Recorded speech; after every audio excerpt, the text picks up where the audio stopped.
नमस्कार, कृषि जगत चैनल पर आपका स्वागत है। राजस्थान के दैनिक मौसम पूर्वानुमान के इस अंक के साथ मैं हूं आपका साथी अचल सिंह देवराज। आज 3 फरवरी 2023 है और आइए जानते हैं अगले 24 घंटों के दौरान और आगामी दिनों के मौसम का पूर्वानुमान। उत्तर भारत के हिस्सों पर सक्रिय एक कमजोर पश्चिम विक्षोभ के कारण उत्तरी सर्द हवाएं बाधित होने से अन्य मैदानी इलाकों के साथ साथ राजस्थान में भी अब सर्दी का असर कम हो गया है। इसके अलावा दिन के तापमान में भी अब वृद्धि होने लगी है। दिन और रात के तापमान में वृद्धि का यह दौर सर्वप्रथम जोधपुर संभाग के भागों से जारी है, जो कि अब धीरे धीरे अगले 10 दिनों में पश्चिमी राजस्थान, दक्षिणी और मध्य राजस्थान के भागों को भी कवर करने की संभावना है।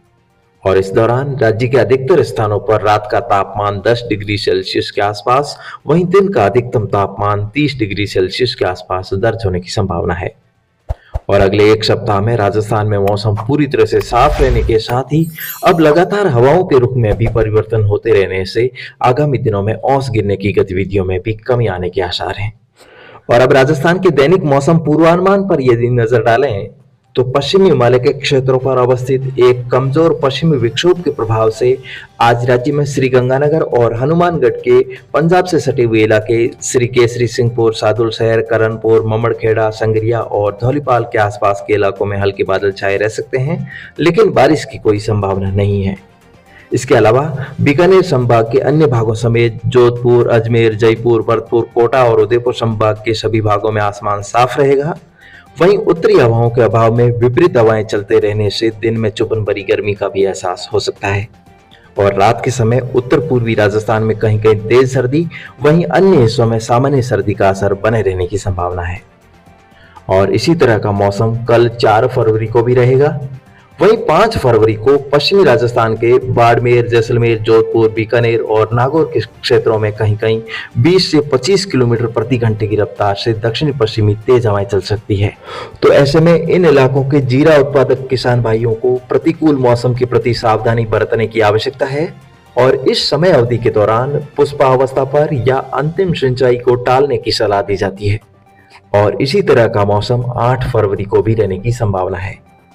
और अगले सप्ताह एक और नया कमजोर पश्चिम विक्षोभ भारत के उत्तरी पहाड़ी राज्यों पर दस्तक देगा, जिसके आंशिक असर से राजस्थान में 8 और 9 फरवरी को हवाओं के रुख में बदलाव रहने और 3-4 दिनों तक राजस्थान के अधिकतर भागों में ऊंचाई वाले हल्के बादल छाए रहने की संभावना है, जिससे दिन के तापमान में कमी और रात के तापमान में वृद्धि रहने की संभावना है, परंतु मौसम मुख्यतः शुष्क रहने के आसार हैं। और फिलहाल 26 फरवरी से पहले राजस्थान में बारिश की संभावना कम है। और आगे मौसम में जैसे जैसे बदलाव होंगे, जिसकी नवीनतम जानकारी आपको समय समय पर इस चैनल के माध्यम से निरंतर मिलती रहेगी। और फिलहाल संपूर्ण भारत के आसपास बनी अन्य मौसमी प्रणालियों की यदि बात करें तो दक्षिण श्रीलंका के पास बना डिप्रेशन मौसमी तंत्र अब कमजोर पड़कर श्रीलंका के दक्षिणी भागों पर well marked low pressure area के रूप में मौजूद है और ये दक्षिण पश्चिम दिशा में गतिशील रहते हुए लगातार कमजोर होता जा रहा है।